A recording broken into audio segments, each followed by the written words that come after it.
Assalamualaikum warahmatullahi wabarakatuh. Salam sejahtera untuk kita semua. Di dalam kita berkegiatan sehari-hari, hampir 8 jam atau bahkan ada yang harus berada di dalam ruangan atau di dalam rumah 8 sampai 9 jam sehari-hari. Atau ketika bekerja di gedung tinggi perkantoran, juga hampir memerlukan waktu antara 8 sampai 9 jam. Untuk itu, kita sangat memerlukan berada di ruang terbuka hijau, di mana terdapat pepohonan, terdapat tanaman semak yang berbunga, juga terdapat rerumputan. Kenapa kita perlu berada di ruang terbuka hijau? Karena ruang terbuka hijau sekecil apapun, katakanlah yang paling kecil, adalah suatu halaman rumah kita sendiri, di mana setelah Bapak, Ibu, adik-adik berada di dalam rumah terus, keluarlah ke halaman, duduk di teras, menghadapi atau melihat pepohonan, di mana ada burung berkicau, ada burung hinggap di pohon, di mana kita melihat berbagai bunga bermekaran. Mungkin juga di halaman rumah Bapak ada kolam ikan, dan tentu saja kita akan melihat rerumputan. Dengan melihat ruang terbuka hijau atau halaman rumah kita sendiri, maka beberapa penelitian mengatakan bahwa kita akan mendapatkan oksigen atau semangat yang baru lagi. Sudah pasti ialah oksigen.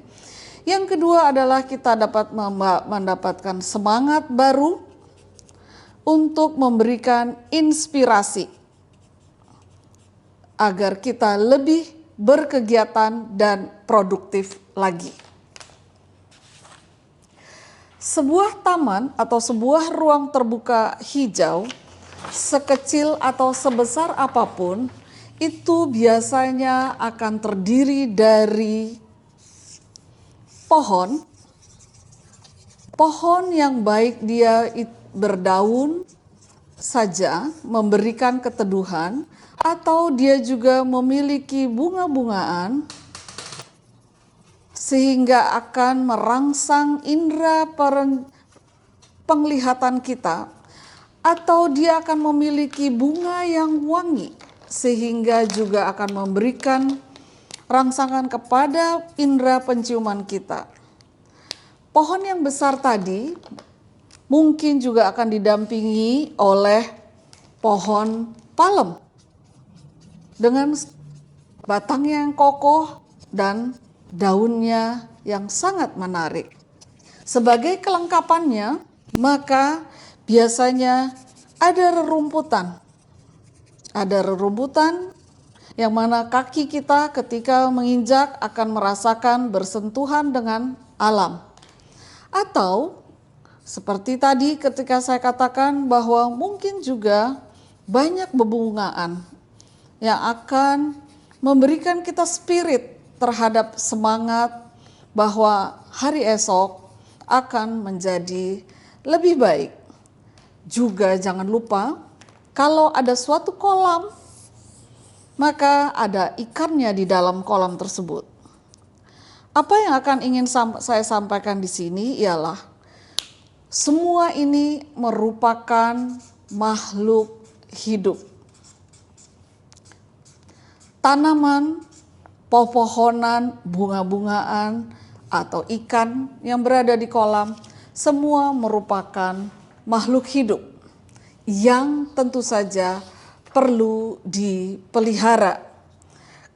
Kelengkapan sebuah taman biasanya itu ada misalnya di sebuah children playground, maka ada ayunan, ya, di mana anak-anak akan bermain secara bergembira, menikmati sinar matahari yang sangat mereka perlukan untuk masa pertumbuhan, atau ada perosotan, atau ada elemen taman lainnya. Ya, sebuah kolam tadi, bahkan mungkin bisa ditambahkan sebuah air mancur yang akan masuk ke dalam kolam ini. Ini dikatakan juga namanya biasanya kita sebut menjadi elemen taman. Elemen taman. Elemen taman. Kita tadi sudah berbicara tentang elemen taman, dan juga tadi di awal sudah saya katakan bahwa di dalam suatu taman ada makhluk hidup. Makhluk hidupnya yang berupa pepohonan tadi, atau kita bilang tanaman, atau kita bilang tumbuhan, dan ada kelengkapannya yaitu elemen taman. Kedua elemen ini bisa kita sebut yang namanya pepohonan menjadi yang namanya softscape, dan elemen taman kita sebut juga menjadi hardscape. Untuk memelihara elemen hardscape dan softscape tadi, maka kita memerlukan seseorang. Seseorang ketika di luar negeri itu disebut gardener. Kami dari LSK Petaman mengatakan padanannya ialah petaman. Petaman inilah yang akan memelihara dari ruang terbuka hijau, atau kita katakan taman tadi. Ya. Jadi si gardener ini atau tenaga petaman kita yang akan memelihara agar taman yang kita miliki akan lebih berumur lebih panjang, dan ketika anak-anak bermain dipastikan tidak terkena material atau alat bermain yang akan membahayakan. Seorang petaman yang baik, ya, dia tahu apa yang harus dilakukan. Maka dia ada waktunya akan memberikan air kepada tanaman, kita sebut penyiraman, atau dia tahu kapan harus melakukan pengguntingan tanaman, membuang ranting batang kayu yang mati tadi, agar tidak membahayakan kepada pemakainya. Seorang petaman yang baik, seorang petaman yang kompeten, sebaiknya melakukan pelatihan di LKP. Dengan senang hati, di LKP akan diajarkan keterampilan yang diperlukan untuk melakukan pekerjaan pemeliharaan taman, sehingga keterampilannya dapat diakui oleh pemberi tugas. Pemberi tugas bisa pemilik rumah, bisa rumah sakit, bisa hotel, bisa bandara. Ya, seorang gardener yang sudah dilatih, dia akan mendapatkan ilmu pengetahuan atau keterampilan sehingga bisa mendapatkan nilai jual, kemampuan dirinya diakui di masyarakat. LSK Petaman berada di bawah naungan Hiptaki, Asosiasi Hiptaki. LSK Petaman berada di bawah naungan Asosiasi Hiptaki. Apakah Hiptaki itu? Hiptaki ialah himpunan penyelenggara. Hiptaki ialah himpunan penyelenggara pelatihan tata keluarga Indonesia. Ada 3 asosiasi, ada 3 lembaga kompetensi yang berada di bawah naungan Hiptaki. LSK sangat perlu bekerja sama dengan Hiptaki atau dengan asosiasi sebagai mitra. Karena kita perlu saling bahu-membahu agar kita bisa mewujudkan rencana kerja, program-program, dan yang terutama adalah uji kompetensi. Peran asosiasi di dalam membantu LSK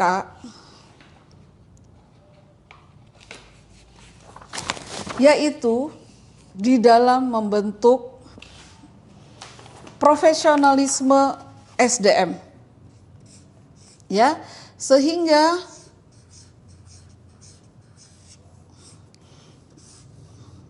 kita bisa menunjukkan profesionalisme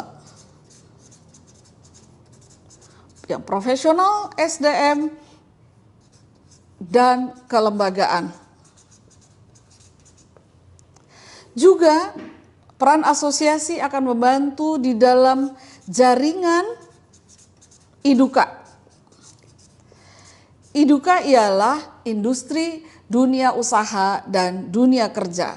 Kemudian terutama asosiasi akan membantu menjamin kualitas layanan program. Kualitas layanan program dan yang terutama juga ialah menjadi kontrol sosial. Kompetensi. Apakah kompetensi itu?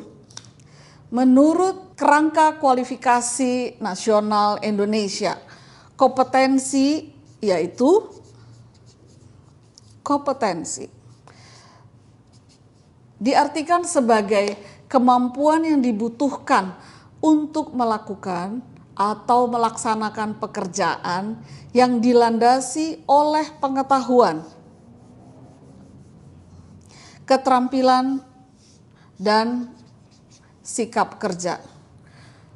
Menurut sumber Kerangka Kualifikasi Nasional Indonesia, standar kompetensi adalah perumusan tentang kemampuan yang harus dimiliki seseorang untuk melakukan suatu tugas atau pekerjaan yang didasari atas pengetahuan, keterampilan, sikap kerja yang sesuai dengan unjuk kerja yang dipersyaratkan. Kenapa kita perlu menyamakan, membuat standar kompetensi? Salah satu background atau salah satu contoh ialah kita bisa atau kita sedang menghadapi misalnya masyarakat ekonomi ASEAN. Yang mana nanti apabila kita memiliki kesamaan kompetensi, kemampuan, keterampilan bekerja yang sama dengan sesama anggota negara ASEAN lainnya, maka kesempatan kerja akan semakin luas. Akses untuk bekerja akan lebih mudah. Dan tenaga kerja Indonesia akan dapat bekerja bebas dan dihargai sesuai dengan kemampuan yang dimilikinya.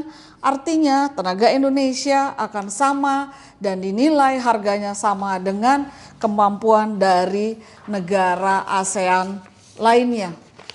Sebagai contoh lain, Singapura sendiri juga membuat yang namanya WSQ, yaitu World Skill Qualification.